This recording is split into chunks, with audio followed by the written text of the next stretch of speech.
Apa bedanya ya kalau orang kerja sukses dengan orang kalau kerja diurapi Tuhan dan suksesnya dari Tuhan? Itu bedanya di mana? Yang satu tidak mengandung janji Tuhan, dia hanya berkat materi doang. Yang satu lagi akan ada rencana Bapa di dalamnya, dia ketemu siapa, di mana, di tempat mana, bukan hanya demi dapat rezeki, ada sesuatu yang lebih tinggi.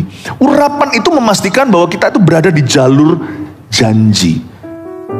Berada di dalam rancangan Bapa yang lebih tinggi. Kalau Anda belum subscribe di channel ini, segera supaya Anda bisa mengikuti terus rema-rema dari Roh Kudus ya. Mari kita belajar sesuatu yang simple sih. Nggak rumit hari ini. Yehezkiel pasal 47 ayat 1 sampai 5. Kita baca dulu 5 ayat. Sungai yang keluar dari bait suci ayat pertama. Kemudian ia membawa aku kembali ke pintu bait suci. Dan sungguh ada air keluar dari bawah ambang pintu bait suci itu. Dan mengalir menuju ke timur. Sebab bait suci juga menghadap ke timur. Dan air itu mengalir dari bawah bagian samping kanan dari bait suci itu sebelah selatan mezbah. Lalu diiringinya aku keluar melalui pintu gerbang utara. Dan dibawanya aku berkeliling dari luar menuju pintu gerbang luar yang menghadap ke timur. Sungguh air itu membual dari sebelah selatan. Kita baca sekalian 3-5. Sedang orang itu pergi ke arah timur dan memegang tali pengukur di tangannya. Ia mengukur 1000 hasta dan menyuruh aku masuk ke dalam air itu, maka dalamnya sampai di pergelangan kaki. Ia mengukur 1000 hasta lagi dan menyuruh aku masuk sekali lagi dalam air itu. Sekarang sudah sampai di lutut. Kemudian ia mengukur 1000 hasta lagi dan menyuruh aku ketiga kalinya masuk ke dalam air itu.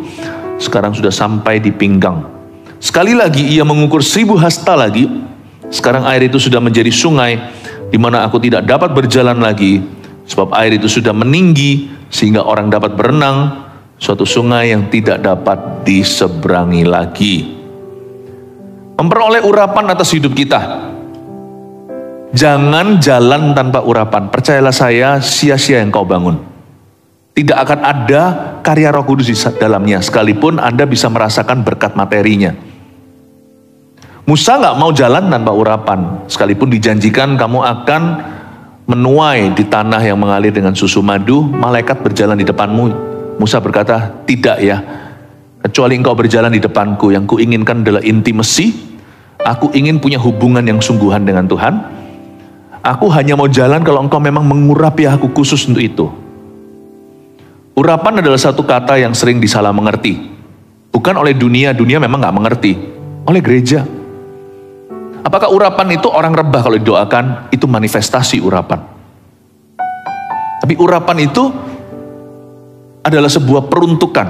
Setiap orang yang diurapi secara khusus oleh Tuhan, secara individu kita punya urapan pribadi. Tapi urapan pribadi kita nggak lepas dari urapan korporat yang Tuhan letakkan pada satu community, gereja lokal namanya. Makanya penting sekali kita bergereja di mana. Saya bilang begini itu sebagai orang netral dulu. Sebagai pengajar firman, saya mengajar firman ini universal ke semua. Di mana kita bergereja akan sangat menentukan urapan individu. Itu sangat-sangat menentukan. Atau lebih tepatnya beginilah juga, dengan siapa kau menikah akan menentukan masa depanmu. Pernikahan aja yang sifatnya hubungan di dunia, meskipun pernikahan itu holy matrimony atau suatu instansi yang suci, itu aja mengikat di sorga. Apalagi hubungan yang intim dengan Roh Kudus, itu menentukan. Apalagi mempelai Kristus, mempelai wanita Kristus yaitu gerejanya. Mari kita pahami dulu the anointing atau urapan itu ya. Orang banyak salah spelling sih. Anointing itu bukan pakai double N. Anointing bukan ya. Itu annoying. Annoying itu menjengkelkan, itu double N. Roh Kudus nggak pakai banyak-banyak N. Ya, he's the most simple person I've known, but the most glorious. Tapi di sini kita diajari dari sebuah kejadian di Perjanjian Lama. Ini Nabi Yehezkiel mendapat penglihatan tentang cara Allah bekerja di tempat pembuangan bangsa Israel ketika mereka diasingkan di tanah Babel itu. Melihat penglihatanlah seorang Yehezkiel. Dan Ini penglihatan secara supranatural, tapi mengajarkan kita banyak sekali soal hubungan kita dengan Tuhan dan soal urapan kehidupan. Nah, mari kita telusuri sekarang. Ini tentang sungai. Mari kita telusuri sungai itu. Ayat 1 dan 2 simple di kebaktian ini, saya bahas yang basic dulu. Kemudian ia, seorang malaikat, membawa aku, Yehezkiel, kembali ke pintu bait suci. Katakan kembali ke pintu bait suci. Coba katakan ini, supaya ingat. Terima kasih. Sekali lagi kita katakan sekarang yang streaming di mana-mana ya, sekalipun saya nggak mendengarkan Anda, Tuhan mendengarkan Anda. 1, 2, 3, kembali ke pintu bait suci. Puji Tuhan. Wah, saya bisa dengar dari Tangerang. Saya barusan dengar dari Cikarang, dari mana lagi? Pluit. Oh, haleluya. Kasih tepuk tangan untuk mereka semua, welcome home. Ada berbagai cara untuk menyapa orang-orang yang streaming. Dan anggaplah tadi adalah sapaan saya, ya. Kita semua dalam satu ruangan, please don't feel far. Jangan dikecoh dengan, oh di depan tuh video itu cuman layar doang. No, no, no. I'm there with you in the spirit. Paulus berkata, aku bersama denganmu dalam roh. Sebuah anointed message atau urapan pada sebuah pesan. Kalau pesan itu diurapi Tuhan itu, the Holy Spirit is equally present. Di sana sama kuasanya dengan di sini. Lanjut dulu ke sini. Kembali ke pintu bait suci. To begin with, the anointing always starts with Jesus in your life. Urapan itu bukan bukan semacam manifestasi, bukan. Selalu dimulai dengan menjalin hubungan dengan satu orang. Dia bukan orang biasa, 100% Tuhan, 100% manusia. Yesus Kristus namanya. Akulah pintu, Yohanes 10. I am the door. Semua yang masuk tidak melalui aku, dia pencuri, pembunuh, pembinasa. Maling itu yang masuk ke kandang atau keluar masuk dengan memanjat pagar. Akulah pintu, barang siapa masuk melalui aku, dia akan melihat kehidupan. Aku datang supaya mereka memperoleh kehidupan dalam segala kelimpahannya. Yesus bukan bicara tentang materi saja. Yesus bicara tentang gemuknya rencana Bapa. Kemudian ia membawa aku kembali ke pintu bait suci, dan sungguh ada air keluar dari bawah ambang pintu bait suci itu. Setelah kita kembali ke pintu, baru the Lord will anoint you. Di luar aku kamu tidak bisa berbuat apa-apa, kata Yesus. Makanya itu orang kalau jauh dari Tuhan ya, dia hanya mengalami afterglow, blessing-blessingnya. Saya dulu kalau main basket ketika saya kuliah, itu di lapangan, waktu saya di Kanada, itu lapangan umum di luar sana. Kita bisa matiin lampu sendiri. Itu nyalain lampunya, tunggu kira-kira berapa detik, tambah terang. Tapi kalau matiin, dia nggak langsung gelap. Karena itu lampu yang gede sekali wattnya. Ya, matiin, kita cepat-cepat bisa lari ke parking lot atau ke tempat parkir kita. Karena masih ada sisa-sisa cahaya. Banyak orang tinggal dalam sisa-sisa urapan. Dia dulu pernah pelayanan, tapi sekarang jauh dari Tuhan. Mungkin ada orang yang mundur dari gereja karena kecewa, rugi sendiri sana. Kecewa sama orang kok bisa berakhir kecewa sama Tuhan. Itu kadang-kadang baik loh, kadang-kadang sendiri saya merasa ya, itu bukan alasan bahwa hamba Tuhan, pemimpin-pemimpin di gereja, sesama orang Kristen, tidak boleh pembenaran. Kalau sana jadi batu sandungan, introspeksi, bertobatlah. Tapi yang disandung kadang-kadang Tuhan izinkan. Tuhan bisa pakai segala perkara untuk memurnikan motivasi mereka kenapa mereka di gereja, kenapa mereka melayani. Orang yang bisa kecewa sama Tuhan lewat pelayanan, itu orang gak benar di depan Tuhan. Sungguhan. Orang yang bisa kecewa, Habakuk berkata, yang membusungkan dadanya, tidak benar. Amsal juga berkata gitu. Orang yang menyendiri, mencari keinginannya sendiri, dan dia selalu mendebat setiap pertimbangan. Itu orang gak beres. Faktanya bahwa kita bisa kecewa dan akhirnya mundur. Berarti dulu keputusanmu karena orang. Sedangkan kita harus mencari urapan. Bukan pelayanan. Pelayanan itu bisa bertambah, bertumbuh kalau kita kelola. Dan bisa silih berganti tergantung penempatan. Tapi urapan tuh tidak datang pergi. Jaga tuh. Sometimes it's good. Saya ngomong gini bukan dari sisi pelanggarnya. Pelanggarnya mesti bertobat. Tapi yang dilanggar badai, it's good for you and me. Sometimes kita kalau dikecewakan orang itu nggak apa-apa sih. Itu menunjukkan kita itu terbuat dari apa? Emas sakit waktu masuk ke api. Tapi mana gua tahu? Emas itu London atau bukan? 99,99 gramnya itu loh, murninya itu, kalau nggak dia lewat api, tembaganya nggak tercuci. Kotoran-kotoran daripada logam itu tidak akan menjadikannya logam mulia. Fire is good. Fire is good. Kemudian ia membawa kita kembali ke pintu bait suci. Beberapa orang yang sudah kehilangan kasih mula-mula, dulu pernah kecewa di gereja A, Anda mau ke gereja manapun juga Anda akan dibentuk dengan cara yang sama. Dulu pernah kecewa dengan orang tertentu, ayo balik yuk. Balik pada Kristus. I'm coming back to the heart of worship. When it's all about you. It's all about you, Jesus. I'm sorry, Lord, for the things I've made it. When it's all about you. It's all about you, Jesus. Ini lagu lama. I'm coming back to the heart of worship. Saya kembali kepada intisari worship. Aku kembali kepada inti ibadah. When it's all about you. Semua adalah tentang-Mu, Tuhan Yesus. I'm sorry for the things I've made it.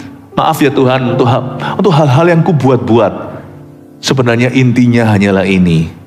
It's all about you, never about me. Semua tentang Engkau, bukan tentang aku. Dia harus makin bertambah, ku harus makin berkurang. Itulah jalan urapan. Urapan tidak bisa bertumbuh bertambah dalam kehidupan gereja maupun jemaatnya kalau kita salah motivasi mengikut Tuhan. Urapan itu dimulai dari ambang pintu bait suci. Dia harus kembali ke pintu itu dulu. Go back to Jesus. Kembali ke Yesus. Go back to His Word. Ya. Saya sih jagonya lagu-lagu lama. Ada lagu-lagu yang saya nyanyikan orang-orang nggak tahu itu lagu baru, padahal itu jadul banget. Nggak usah ikuti dulu. Ini mungkin nanti kuncinya nanti saya juga nggak tahu, nggak pasti kuncinya di mana. Ya, ini loh. Aduh, jadi lupa lagunya. Saking lamanya. Coba merem sebentar, tutup supaya saya dilihatin gitu, jadi grogi. Saya nggak ingat lagunya itu loh. Ya sudahlah, balik ini aja lah. I'm coming back to the heart of worship when it's all about you. It's true. Kembali ke pintu. Kembali ke pintu. Go back to Jesus. Go back to Jesus. There's no excuse. Tuhan nggak akan menerima alasan apapun juga yang membuat Anda, yang membenarkan Anda untuk mundur. Sungguhan. Apapun juga Tuhan tidak terima alasan itu. Tuhan akan berkata, enyahlah kamu suatu hari. Tuhan tidak menerima alasan apapun juga untuk membenarkan kita mundur atau menjauhi pintu. He is still the door. Dia tetap adalah sang pintu. Kembali ke pintu bait suci. Back to Jesus. Back to the Bible. Kembali kepada Tuhan. Saya tahu bahwa disitulah permulaan urapan ketika hubungan kita beres dengan Tuhan. Apa bedanya ya kalau orang kerja sukses dengan orang kalau kerja diurapi Tuhan dan suksesnya dari Tuhan? Itu bedanya di mana? Yang satu tidak mengandung janji Tuhan, dia hanya berkat materi doang. Yang satu lagi akan ada rencana Bapa di dalamnya, dia ketemu siapa, di mana, di tempat mana, bukan hanya demi dapat rezeki, ada sesuatu yang lebih tinggi. Urapan itu memastikan bahwa kita itu berada di jalur janji. Berada di dalam rancangan Bapa yang lebih tinggi. Sehingga kita itu nanti bertemu dengan orang di tempat yang tepat, untuk tujuan yang tepat, di waktu yang tepat pula, itu mendatangkan sesuatu yang jauh lebih tinggi daripada sukses bisnismu, sukses karirmu. There is something more, something beyond this world. Only the anointing can bring and lead you there. Hanya urapan yang sanggup membawamu ke sana. Makanya tiap pagi saya saya menggandeng urapan itu dulu. Anoint me, Lord. Even though sekalipun aku sudah diurapi. Bukankah 1 Yohanes pasal 2 berkata, di dalam diri kita sudah ada urapan itu. Jadi kita tahu kebenaran. Tidak perlu kita diajari yang mana yang benar, mana salah. Kita hanya perlu dikhotbahi, diajarkan firman. Kita ngerti sendiri, ini pengajaran dari Tuhan atau bukan. We have the anointing. Tapi sekalipun demikian, tiap pagi saya selalu renew, selalu memperbaharui hati saya dan berkata, anoint me again, Lord. For I can't walk without you. Aku tidak bisa berjalan tanpamu. Urapi aku, Tuhan. Sekalipun kita tahu know-how-nya. Anda kalau bisnis di bidang tertentu, Anda sudah expert lah di sana. Ibu rumah tangga udah meremaja, sudah langsung, udah yang suka masak misalnya, dia merem gini aja sudah resep semua. Saya juga bisa kalau mau. Saya sudah berkhotbah lebih dari 10.000 kali. Bangun tidur nggak langsung ku terus mandi. Bangun tidur ku terus khotbah, saya juga bisa.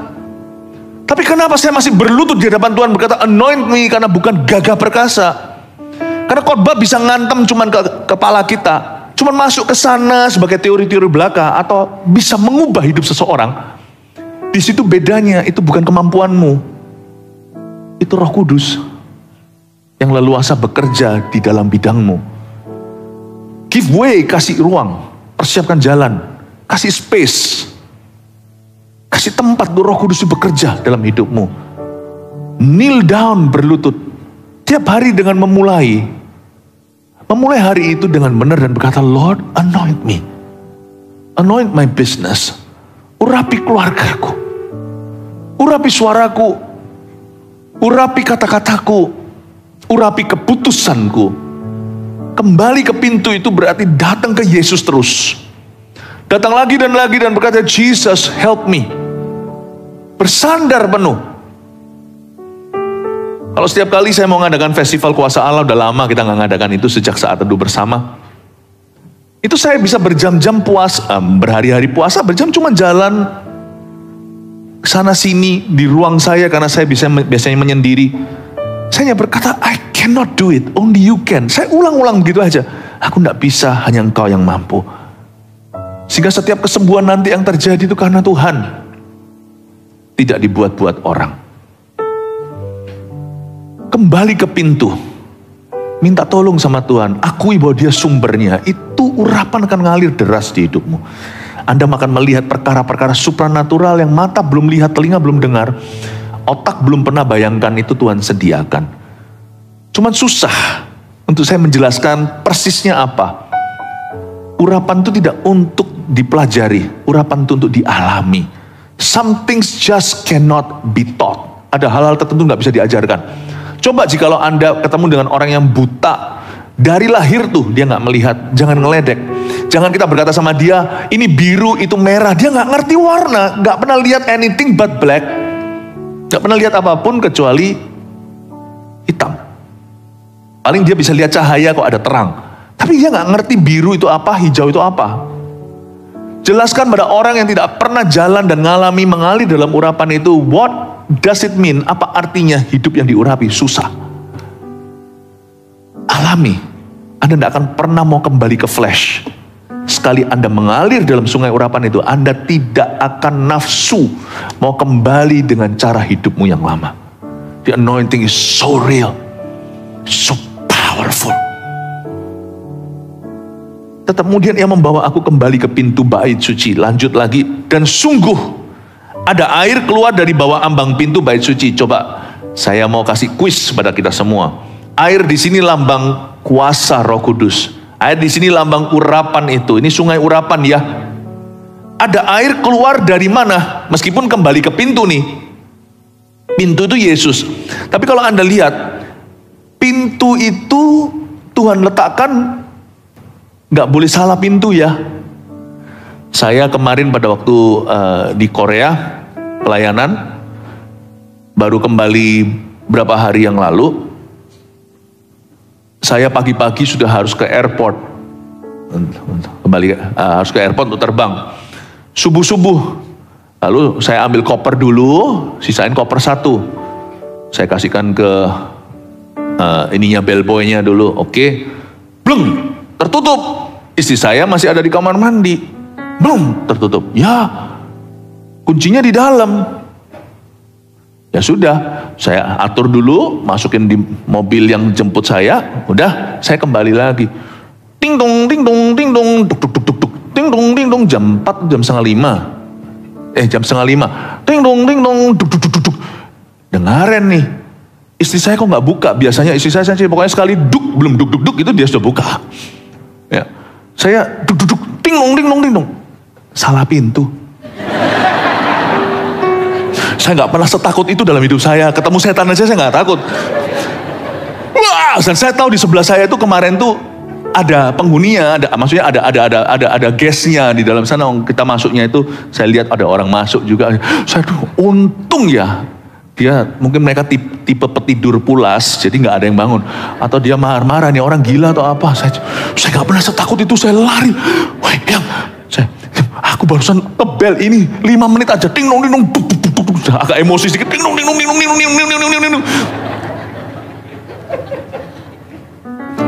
Jangan salah ya, pintu sih pintu, mirip semua tuh. Tapi ini ambang pintunya harus tahu alamat ya. Kalau Anda kamarnya 2107, jangan ke 2108. Ini bukan ambang pintunya. Kalau Anda baca, ini pintu bukan di company-mu loh. Air itu hanya keluar di saat ambang pintu, betul, tapi nggak sembarang pintu. Pintu di mana dulu? Ini bukan pintu your perusahaan. Persekutuan di perusahaan Anda, bukan. Persekutuan itu extension lah, silakan untuk karyawan, company kalau memang ada. Bukan. Itu bukan dari situ. Selama pintu itu kau letakkan di perusahaanmu, nggak ada airnya dari sana. Air boleh mengalir ke sana, tapi sumbernya tidak di situ, paham ya? Saya ajak mikir sedikit. Ini pintu juga bukan pintu rumahmu loh. Meskipun rumah Anda punya mesbah keluarga, beda fungsi. Keluarga itu dipelihara ketika ada mesbah, tapi sungai tidak dari situ. Baca lagi ambang pintu ini di mana? Coba dibaca ambang pintu mana? Bait? Mana sih? Ambang pintu bait suci. Tangkap ini. Gereja lokal. Zaman ini, waktu Yeskiel bernubuat, bait suci runtuh, baitnya Salomo itu loh. Kan 70 tahun mereka dalam pembuangan, kasih sedikit history. Itu baitnya diruntuhkan oleh Babilonia. Babel menghancurkan bait Allah. Dibangun lagi nanti di zamannya, Yeskiel ini kan bernubuat saat pembuangan. Nanti dibangun waktu, di pembuangan itu ada nabi-nabi Daniel, Sadrak, Mesak, Abednego, Esther, itu zaman-zaman itu. Nanti waktu kembali itu zamannya Esra, Nehemia, Serubabel, dengan nabi-nabi Zakaria, Maleaki, Hagai, Zakaria, Maleaki, 70 tahun kemudian. Waktu dia bernubuat, dia sedih. Bangsa Israel tidak dalam urapan, hanya dalam pemeliharaan. Meskipun diasingkan, ada kesetiaan Tuhan. Sekalipun mereka tidak setia, ada kesetiaan Allah. Tapi bangsa Israel tidak mengalami mengecap urapan yang maksimal, karena bait itu runtuh. Gereja perjanjian lama adalah bait suci. Gereja perjanjian baru adalah gereja mula-mula yang continue hingga hari ini. Pintu itu ada di bait suci yang ada airnya.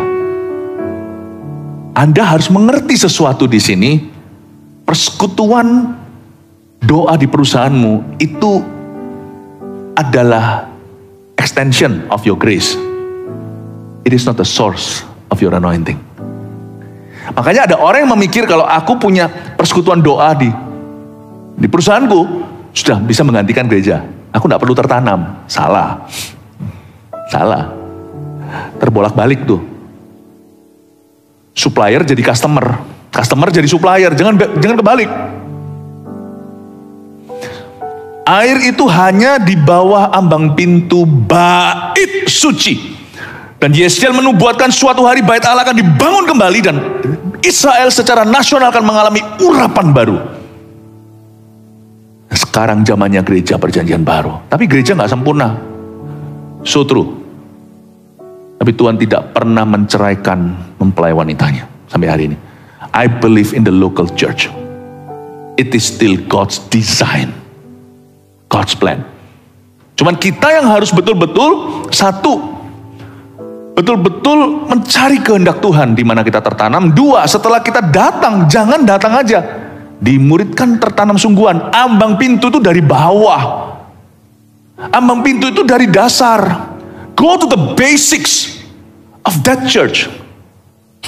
Be planted. Urapan itu akan ngalir dari sana dan membual sampai sungai. Kita perlu nangkep ini. Ini adalah kitab nubuatan yang dahsyat, tapi waktu diajarkan baru kita mengerti kan. Dari ambang pintu bait suci, the church vision will affect your life. Makanya hal pertama waktu kita masuk dalam sebuah gereja, apakah kita menanamkan diri kita, apalagi keluarga kita kan ikut semua nih. Anak-anak kita zaman dulu kan bahasanya sekolah minggu lah, apalah. Kita punya concern terbesar itu bukan, oh persembahan kita taruh di mana, bukan. Uang itu nomor 2. Your life planted there.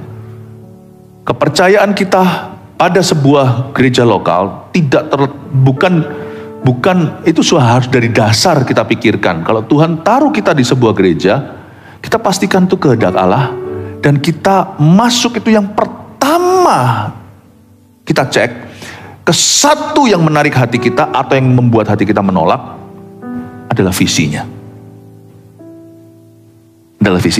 Visi itu membuat banyak pertanyaan terjawab sendiri. Keraguan, kecurigaan. Kalau Anda tidak percaya sama istri Anda juga was-was taruh arlojimu di situ. Kalau istrimu tidak percaya padamu, tas Anda juga Anda akan khawatir. Sebenarnya bukan peperangannya bukan tas atau arloji. Sana menikah dengan istri yang betul atau enggak? Kalau Anda percaya pada istri Anda, banyak pertanyaan terjawab sendiri. Tapi kalau Anda tidak yakin pada istrimu dan menganggap istri Anda ini mungkin masih seorang pencuri, nanti suatu hari akan larikan harta Anda, ya semuanya jadi maha curiga. Ketika orang dalam gereja, mata curiga terus, lebih tepatnya tanya, apa yang membuat kecurigaan? Konfrontasi, selesaikan di tempat. Kalau enggak, jangan di sana. Nggak usah worry soal persembahannya, nggak usah worry soal itu. Kalau kita sudah merasa nggak benar, bukan itu yang kita pertahankan, bukan tas dan arlojimu. You being in that marriage. Anda berada dalam pernikahan itu. Kalau saya nggak yakin ini orang nanti, siapa tahu saya itu, ini kalau kita nggak yakin Mr. dan Mrs. Smith, ternyata sana dalam mata-mata, ya jangan nikahi dia. Pertimbangan kita bukanlah materi. Pertimbangan kita pertama-tama adalah pribadi. Is she the one for me? Gereja juga sama. Is this church the one for me? Itu kita harus pertimbangkan. Tapi sekali kita yakin, maka kita menanamkan diri dan bertumbuh sungguh-sungguh. Dari bawah ambang pintu, jangan tanggung. Banyak orang sih tanggung, karena dia dari gereja mana misalnya, lalu dia kecewa, datang lagi, dia bergereja, dia pindah. Tetapi waktu dia pindah, dia berkata, aku cuma mau gini-gini aja. Padahal dulu pelayan Tuhan. Kalau gitu bukan pindah gereja solusinya, selesaikan traumamu. Itu yang membuat urapan tidak bisa lagi berlaku dalam hidupmu. Dari seorang Kristen yang sungguh-sungguh menjadi Kristen awam, itu bukan rencana Tuhan. Sebab rencana Tuhan itu selalu progres, bukan regres, selalu maju, bukan mundur. Urapan tidak membawamu hengkang. Urapan membawamu bukan ke belakang, tapi urapan membawamu untuk maju menyerang. Saya dorong Anda untuk memperoleh urapan atas hidup Anda. Cara berpikirnya mesti harus benar. Meskipun dalam pernikahan pun ada akuntabilitas atau ada saling pertanggungjawaban. Suami mempertanggungjawabkan, istri mempertanggungjawabkan. Tetap ada area-area di mana kita jaga supaya tidak masuk roh curiga dengan ketransparanan. Dalam gereja juga ada itu. Ada dua sisi di mana para pemimpin selalu mencetuskan, menyatakan kemana kita pergi dan sebagainya harus clear kan. Tapi kalau sudah dari hati yang salah, repot. Urapan sudah gak bisa bertumbuh di orang itu. Dia dulu diurapi. Ada orang-orang yang puas menjadi mantannya Tuhan. Gak bisa lagi mengalir urapan. Urapan tidak untuk mantan. Urapan adalah untuk mempelainya sekarang. Saya berdoa supaya jemaat kita di Jakarta dan sekitarnya khususnya punya spirit yang beda. Karena di zaman dimana bergereja bagi banyak orang sudah tidak murni, mari kita jaga hati. Dan kerinduan kami adalah melihat setiap jemaat betul-betul bertumbuh menjadi pemimpin-pemimpin rohani berikutnya. Menjadi orang-orang yang bertampak besar di marketplace di mana dia ditempatkan. Dan menjadi orang-orang yang membangun gereja. Kita akan maju sama-sama. 2030 300 gereja lokal, 1000 gereja dan 1 juta murid. Kita akan melihat itu terjadi di masa hidup kita. Kebangunan rohani terbesar yang belum pernah mungkin terjadi sebelumnya. Kita menjadi salah satu yang memainkan peran mendatangkan kerajaan Tuhan. Yang percaya kasih tepuk tangan untuk Tuhan. It's very important. Urapan kita itu berasal dari mana? Bukan urapan kita punya yang namanya the believer's anointing. Urapan orang percaya itu 1 Yohanes 2 tadi saya nggak buka. Sebab di dalam dirimu tetap ada pengurapan. Yang itu nggak tergantung gereja. Itu sudah ada ketika orang lahir baru. Tapi berikutnya untuk kita masuk ke dalam urapan imamat. Bukan urapan believers, urapan orang percaya saja. Urapan imamat lalu urapan raja-raja. Kita masuk ke dalam urapan-urapan berikutnya. Bertambah, bertumbuh, bertambah dewasa. Next comes after, setelah Anda lahir baru dan menerima urapan bagi seorang percaya. Untuk Anda betul-betul diluncurkan dalam semua rencana Allah, Anda butuh saudara seiman. Makanya sungai itu mengalir dari ambang pintu bait suci itu. Mari kita terlibat dalam gereja hari-hari ke depan. Jangan puas hanya jadi simpatisan. Kalau di sini masih ada yang simpatisan, saya ingatkan. Di gereja ini Anda akan ditantang. Itu pun nanti ada eksesnya. Pasti ada sesuatu yang sifatnya bumerang. Saya sempat ngomong sama beberapa orang. In fact, di GMS ini akan ada seleksi alami sendiri. Biasanya orang-orang yang datang ke sini, orang-orang yang mau serius dengan Tuhan. Dengan kehidupan. Dan melayani Tuhan dengan kehidupan. Kalau nggak gitu akan seleksi alami. Untuk jadi member aja, 8 kali CG dari 12 kali pertemuan jika dia terpaksa keluar kota. MSJ 1, My Spiritual Journey 1 ini itu jadi usher segalanya. Itu dari ambang pintu. Saya nggak ngomel, ada orang tanya kenapa kau buat susah. Nggak dibuat susah. Nggak dibuat susah. Itu bukan persyaratan, itu perlengkapan. Harus dari ambang pintu. Harus dari ambang pintu. Saya tekankan itu. Makanya itu di gereja kita sudah otomatis akan seleksi sendiri.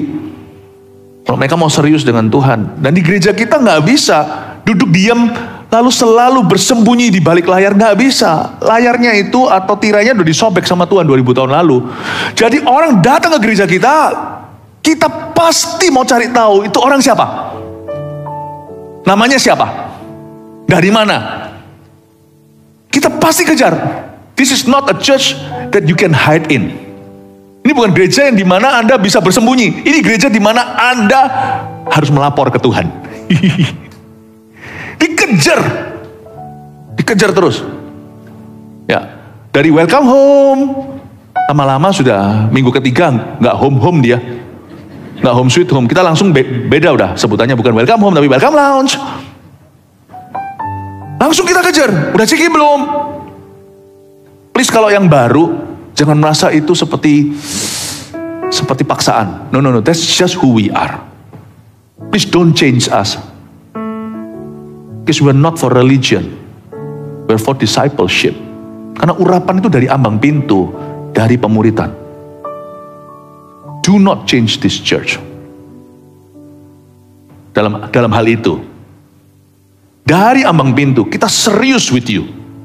Makanya itu nggak bisa. Gereja ini mesti terus. Orang 8 bulan di sini nggak jadi apa-apa, nggak bisa. Dia gerah, kita gerah. Dia diam aja, kita yang gerah buat dia gerah. Ini gereja kan membuatmu risih. This is a church.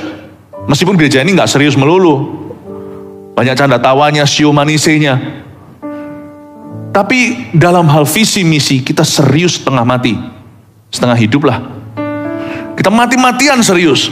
This is a church yang akan memastikan suatu hari kalau kita ketemu Tuhan di sorga, Tuhan hitungan sama hamba-hambanya, buka buku sebelum ditutup bukunya, kami bisa mempertanggungjawabkan you one by one.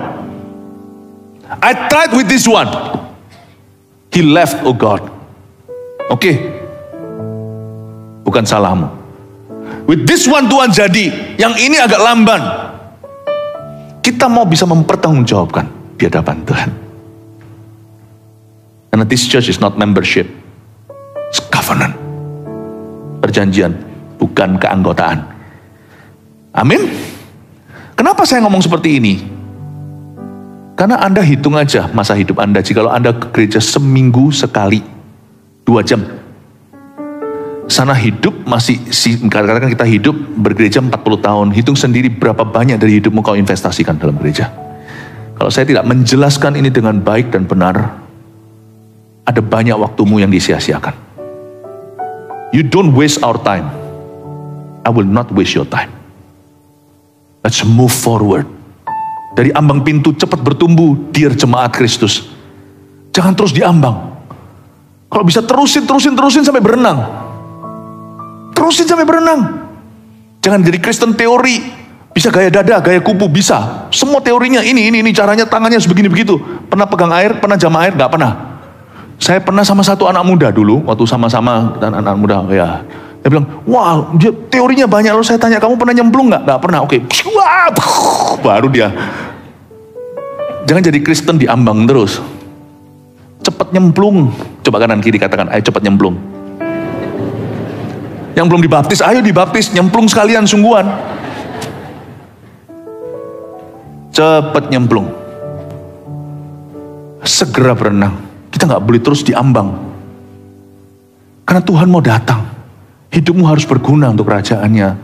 So pastilah hidup Anda juga punya visi sendiri. Visi gereja tidak bisa mencakup semua visi. Misalnya Anda punya toko. Nanti itu mau produknya gimana, servisnya seperti apa segalanya. Nggak bisa itu visi gereja. Tapi visi gereja akan menjadi inspirasi untuk menjadi visimu. Tuhan nggak pernah berutang budi. Tuhan pasti Tuhan punya berkatnya sendiri untuk setiap orang yang memberikan hidupnya. Petrus bertanya, kami dapat apa Tuhan? Kami menyerahkan segala-galanya. Tuhan berkata, dalam hidup yang akan datang, upahmu besar di sorga, tapi di hidup sekarang akan 100 kali lipat. Kamu akan punya rumah, punya keluarga, apa yang kau tinggalkan. Tuhan tidak bicara tentang berkat materi melulu. Tuhan bicara tentang bahwa hidupmu akan kubuat penuh. Kamu akan sibuk dengan perkara-perkaraku. Sedangkan aku tidak akan pernah berutang budi sama kamu. Aku pun akan hadir dalam kehidupanmu. The anointing doesn't lie, it doesn't cheat on you, Urapan itu tidak akan mengeksploitasi Anda. Tidak pernah selama puluhan tahun itu saya dibimbing, dituntun Roh Kudus. Gak pernah sekalipun dia itu curangi aku. Gak pernah. He's the good God. He's the good God. Saya aja kadang-kadang kerdil pikirannya. Untung Tuhan gak dengarkan semua pikiran. Dulu waktu saya pertama kali memahami urapan ini, saya dilawat Tuhan luar biasa. Saya berkata, I give you my all. Terus terang saya kira, saya pasti nggak menikah ini. Sungguhan saya pasti nggak kawin ini. Saya bilang, saya sudah serahkan semuanya, udah nggak mau. Bahkan dulu waktu saya muda, pikiran saya itu cuma satu, saya mau jadi martir. Sungguhan, nekat namanya anak muda ya. Saya lebih suka anak muda yang menggebu-gebu daripada anak muda yang susah diajak maju. Menggebu-gebu itu sedikit direm-rem akses-aksesnya. Saya dulu kira saya ini akan bujangan seumur hidup. Saya siap, ya. Bodoh-bodohnya saya, nggak ngerti rencana Tuhan. Mungkin Tuhan ketawa di surga dan berkata, Philip, kamu itu mendahului aku, tapi nggak apa-apa, aku seneng yang begini, lebih baik direm. Kuda yang dikasih tapal lebih baik daripada keledai yang ditendang, bokongnya juga nggak maju-maju. Saya married tuh. Tahun ini saya married, merayakan silver wedding anniversary, 25 tahun pernikahan. Ternyata Tuhan pikirkan rumah tangga saya waktu saya memikirkan revivalnya. Saya dulu kiranya nggak akan merit, tahu nggak kenapa? Sebabnya saya bimbing susah-susah. Saya bilang, mana gua punya waktu? Saya mungkin akan jadi seperti Mother Teresa. Tapi ini sungguhan.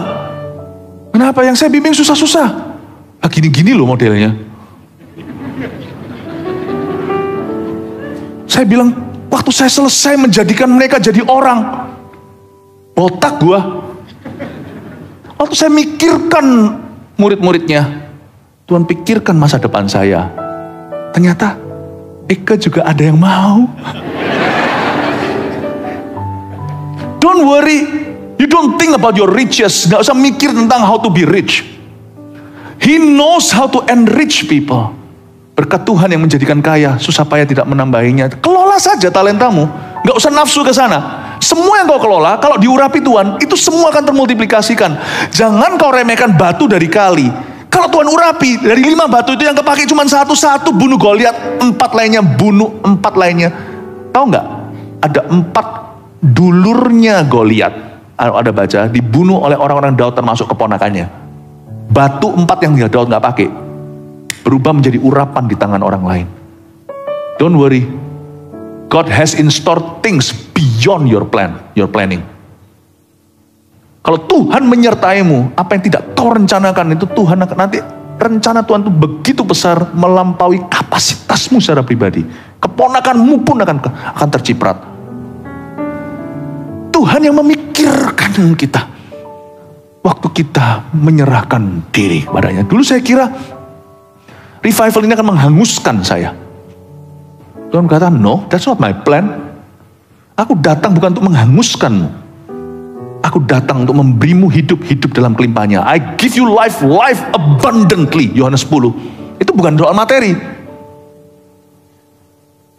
Saya hari ini juga tidak kekurangan karena Tuhan adalah gembalaku. Takkan kekurangan aku. Talenta di tanganku, kau kasih 1 akan jadi 2, kau kasih 2 akan jadi 4, kau kasih 5 akan jadi 10 kota. When God anoints you, He multiplies your resources. Dia akan memultiplikasi sumber daya yang ada di tangan. 5 roti 2 ikanmu, 5 tambah 2, matematika ilahi beda. Bukan 7 hasil akhirnya, 5 tambah 2 akan menjadi 5.000. Tapi 7 roti itu memberi makan 4.000. Matematika Tuhan membingungkan. Don't count your blessing one by one. Meledak kalkulatormu. Do not count your blessing. In fact, do not look at the blessing. Jangan hitung berkatmu, siapa yang suruh. Dan bahkan jangan kau lihat berkat itu. Pandang kepada dia.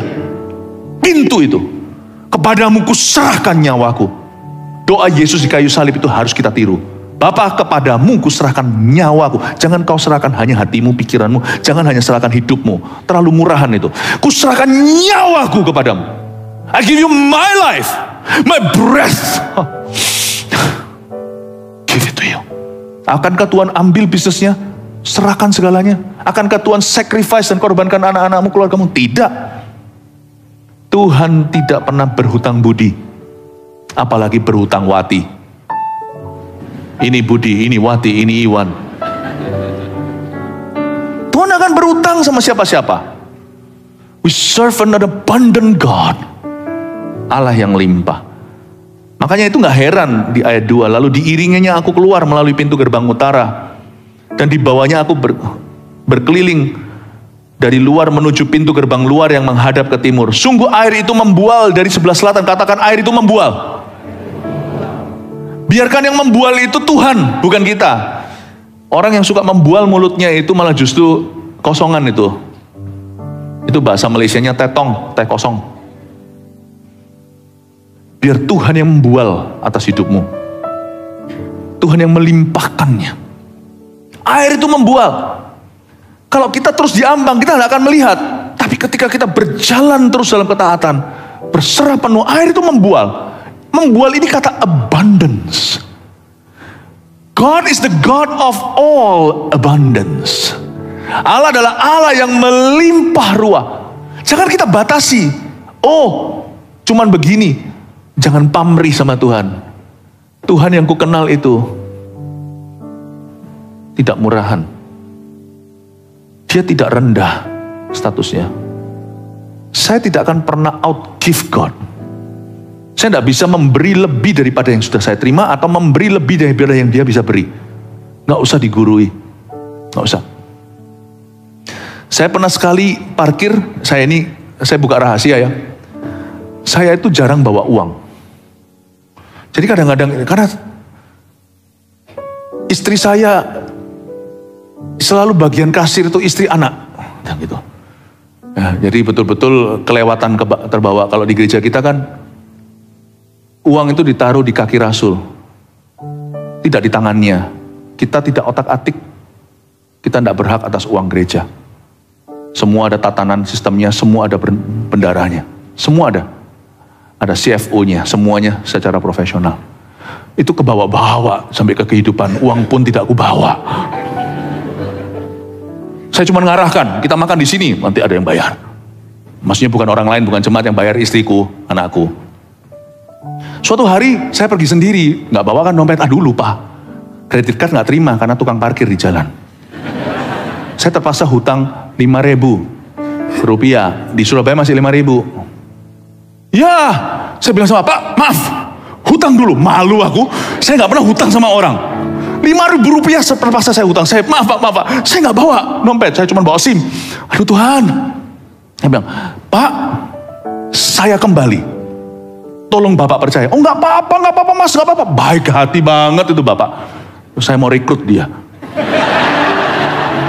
Sungguhan lo tuh, silakan, oh, terus, pray, terus, jalan dulu, nggak apa-apa Mas, Pak, Bapak bayar, saya nggak akan lupa Budi, terima kasih Pak, saya jalan, nggak bisa tidur, kalau orang itu bener, maksudnya kalau kita ini orang jujur, kalau orang nggak pernah mau nipu, nggak pernah apa, 5.000 rupiah atau 5.000 dolar, 5 juta rupiah atau 5 juta, nggak akan mau nipu, kita nggak akan bisa tidur pulas, Papa saya ajari waktu saya masih kecil, jadi orang biasa tuh nggak apa-apa, asal kita tidur itu nggak rasa, nggak tertuduh sama orang. Jadi saya tuh 5.000, saya nggak bisa, sampai saya mundurkan dulu appointment berikutnya, saya balik lagi ambil dompet saya pergi ke sana sekalian bawa makanan. Saya datang lagi, Pak, woi Mas, ya, saya mau bayar utang saya. Oh ya, saya kasih, udahlah, saya kasih yang nolnya banyak, yang terbanyak itu nolnya ya. Tapi untungnya masih rupiah. Saya kasih dia, wah, nggak ada kembaliannya Pak. Katanya, memang nggak usah kembali. Saya utang 5.000, saya kasih Anda 100.000. Saya bilang, karena Bapak baik. Terus ini makanan Pak. Itu parkir termahal yang pernah saya bayar.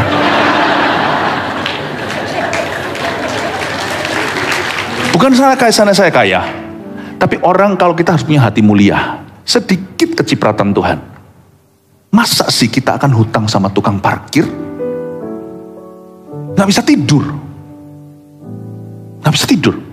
Pikirannya begini loh. Bagi kita mungkin itu uang kecil. Bagi dia mungkin uang makan. Waktu kita kasih tips di restoran mungkin nggak seberapa kita bulatkan. Bagi dia itu uang transport. Uang transport. Kita tuh kepikiran, bagi Tuhan, kita tuh orang kecil. Bagi orang itu penting, bagi Tuhan itu Tuhan punya segala-galanya, dia tahu kebutuhan kita. Masa Tuhan akan simpan berkat kita? Paling tidak mengizinkan orang kalau punya kemuliaan dalam hatinya, alias kalau punya gengsi yang baik, punya harga diri lah. Masa kita bisa tidur toh, masih nahan berkat orang? Nggak bisa. Saya nggak bisa tidur, nggak bisa nyenyak, karena saya mikirin terus, saya masih hutang sama orang itu. Gak mungkin lah nanti jadi pembicaraan.